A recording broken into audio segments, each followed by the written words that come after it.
So this times 20, which is about 200 books, is how many books I read last year, because I can speed read. So let me show you how I do that. Last year alone, I read over 200 books, and that is while being a medical student and working full time.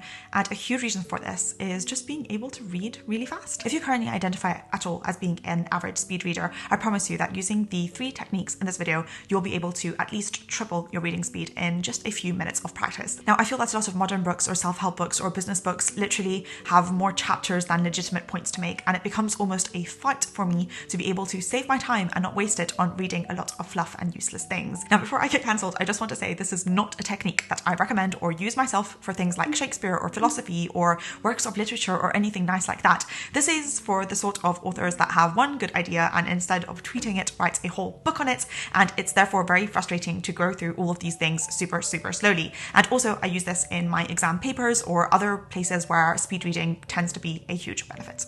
Now, this has been a lifelong journey for me, and I think it's something to do with the fact that my attention span has more commitment issues than me. So when I was younger, I would have to read faster and faster and faster to kind of be able to still not be distracted or stop reading at all. So yeah, I just developed this really fast reading skill, and I've broken it down into 3 steps for how to learn to read. The first is to train your eyes, the second is to train your brain, and the third is to train your attention, and that's what I'm going to be breaking down today. Now, let's jump straight into it with the first part, which is training your eyes. And to do this, I would use a physical book potentially that doesn't have a lot of images or weird text or things in them, but just has normal text, which is preferably uninterrupted with pictures inside. And the reason for this is because it's a lot easier to train.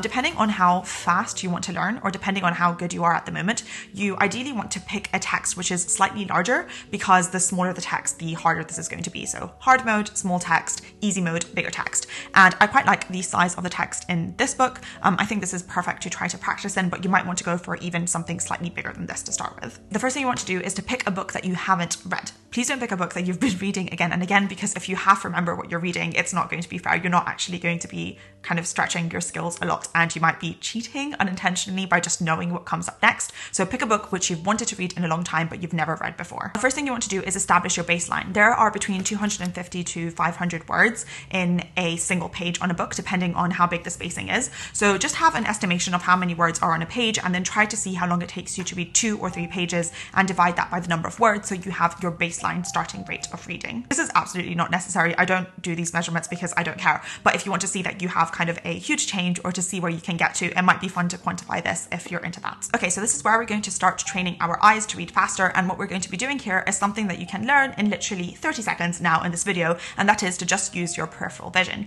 And what that is basically, if you've ever had a cranial nerve exam, or in medical school, this is what we're learned to do to patients, is you will ask a patient to look at you straight in the eye. So you can do this on camera now. So if you look at me straight in the eye, can you see my fingers move? You probably can, because you're using your peripheral vision. And the same thing for me, even though I'm staring straight at the camera, I can see my fingers move on both sides. And this is what peripheral vision is. So how this helps with speed reading is that what I would usually do, or what we usually do when we read, is we put that center of our focus. So we have the central vision, and then we have our peripheral vision at the side. So what we usually do is we use our central vision, this like straight direction of our eyes, on the very first word, and then we take it all the way across to the last word, and then we go again and again and again. So the core laser of our focus goes all the way from left to right, from left to right, from left to right, and we're not taking advantage of this peripheral vision on the side. And we can imagine that we have this huge wasted space here when our center of the focus is over here. And you can see how that would take so much longer to go through the whole text. So what we want to do is, instead of skipping our eyes from the start of the sentence and the line to the end, we just want to skip it throughout the middle. So instead of going from here to here to here to here, what we're doing is flicking through the center of the text and using our peripheral vision to read the sides. So this is something that you can legitimately do right now. So if you just pick up a book from anywhere, or even as you're watching this video, if you can just see me and pay a bit more attention of that side focus, you can start to kind of realize just how much more you're looking at than you are normally paying attention to. And that's what you'll be doing with the text. So just draw 2 lines down the center of the page, or you can try and just like do it naturally with your eyes, but just try to flick between the middle of the page as much as possible and just really flick only in the middle and be able to read everything from the sides. So this is how you can physically do the speed reading part. But of course, we have to also account for comprehension, because you can see how potentially this is just scanning the text and not actually understanding everything. So this is what leads me to my second point, which is how to train your brain to be able to be a fast reader. Now, this is the biggest issue that I run in when I'm trying to teach people in person how to speed read. I've done it to my family and they always say the same thing. Oh, I didn't understand anything, or I understand things so much worse, I can't do this.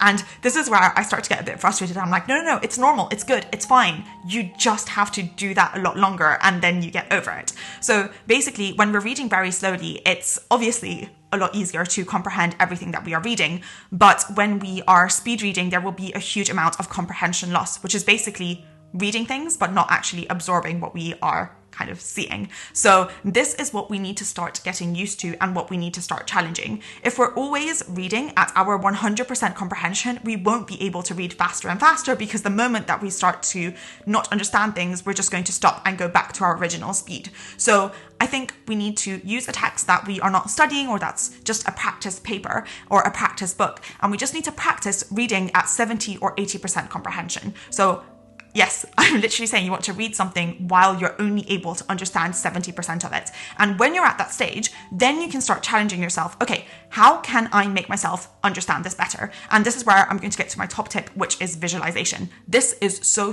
important. So no matter what the speed that you're reading at, sometimes even when I'm reading very, very slowly and I'm just lying in bed, I'm sure we've all had this feeling where we just read a paragraph. It might happen very slowly, and at the end of it, someone asks us what we read, and we're just like, I have no clue.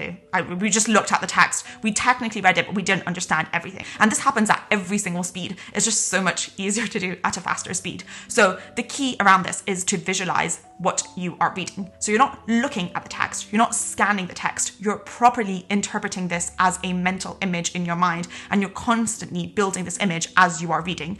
Visualization for reading is absolutely so important. It helps me so much with my comprehension at any speed, and it helps me so much with my learning. Every time that I'm reading something, I'm drawing a mental image. And of course, if I'm doing this in science, it will mean that I have to read very, very slowly to kind of picture the molecules, or what I imagine the molecules to be. But if I'm reading a literary book, or if I'm reading a business book, it's so much easier for me to visualize these things, which allows me to go to very fast speeds. So I would challenge yourself to learn to visualize what you are reading about. Anything can be visualized, like molecules, atoms can be visualized. Literally anything that we are reading is very easy to draw a mental picture. I honestly think this is why I love reading so much. It's kind of like seeing a movie, but even better. But yeah, if you visualize, then you'll be able to comprehend so much more. So again, you want to use a book that you haven't read, because you should not be cheating at this stage, but you want to try to build a picture of whatever is written in the text, and then try to do this as fast as possible as you are reading. And you will realize that eventually, even though you are maintaining this really fast speed with peripheral vision, you are able to build this picture in your head, and you might get up to 90 or more % comprehension of what you are actually reading. This training your brain part involves, firstly, visualizing everything that you are reading. Secondly, being comfortable with comprehension loss, but challenging this very harshly at every single stage,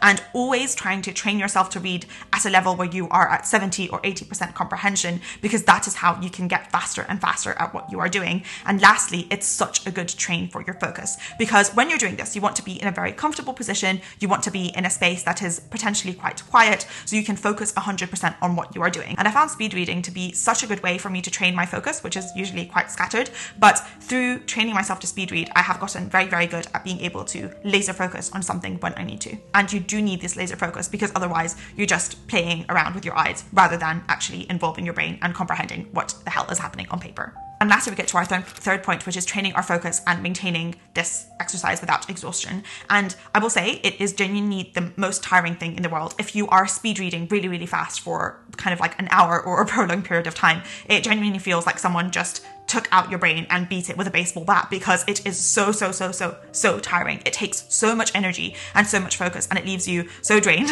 in the end that sometimes I guess it's kind of like not worth it almost, and it would be worth it to read a book slower. But for example, if I'm in an exam, I think it's much more worth it for me to speed read through my exam paper because I know it's only going to be 2 or 3 hours. And then after that, I can be as tired as I want, but I've been able to do this a lot more efficiently. Or sometimes for a book, I'm like, oh, do I want to waste 5 hours on this horrible book, or do I want to speed read it in an hour and then kind of take the 4 hours to do something fun, but I have the same amount of information. So these are the kind of calculations that I'm making when I'm speed reading. But yes, it is extremely, extremely tiring, which means that the more that we can adjust our environment to make this more comfortable for us, the better. The first thing I will say is don't try to do this with books that have really, really small writing. If they're physical books with really small text, that will be so much more exhausting. So I would recommend actually to use a Kindle or an iPad to read, or a computer to read this as much as possible, because on all these devices, you can very easily adjust the brightness and also adjust the size of the text. So the bigger the text, the easier it is to speed read and to use our peripheral vision. So I would say, ideally, if you want to speed read a book and you know in advance that this is going to be a bit of a crappy book that you want to blitz through, then I would prefer to buy that on a Kindle rather than buy the physical book version, because then I know I can speed read it a lot faster.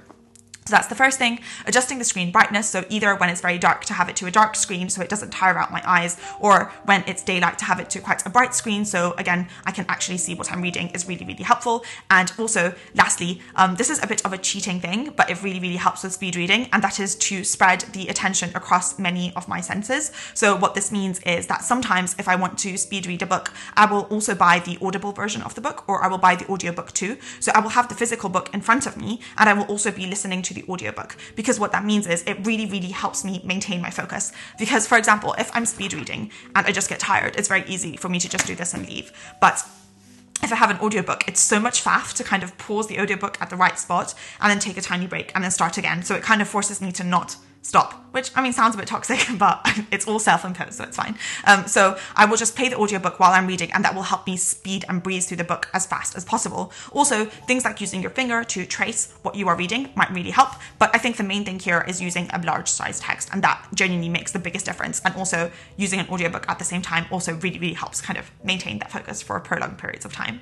And lastly, of course, do take breaks, because it's really, really tiring. It's genuinely almost like a physical sport and a competitive activity. So it's not just an easy, casual thing that you're doing at the side. It's actually quite hard to do. So breaks are really, really important. Don't speed read books back to back, because you will literally fry out your brain. But yeah, do it at small periods at a time. I would recommend just trying this exercise for 15 minutes once or twice will genuinely really, really increase your reading speed. So in that case, if you're actually into this for a competitive reason, then potentially measuring your speed right now and what it could become in the future will really, really help see that you've made a difference. But yeah, for a book fan, I have a video up here that people absolutely loved on how I make the most out of the books I read. And also here are a bunch of my self-help recommendations, which potentially all fall into this category of books to be sped read. Otherwise, thank you so much for spending this time with me. I hope you have a wonderful rest of your day. Be kind to yourself and others, and don't believe everything you think. Thanks. Bye.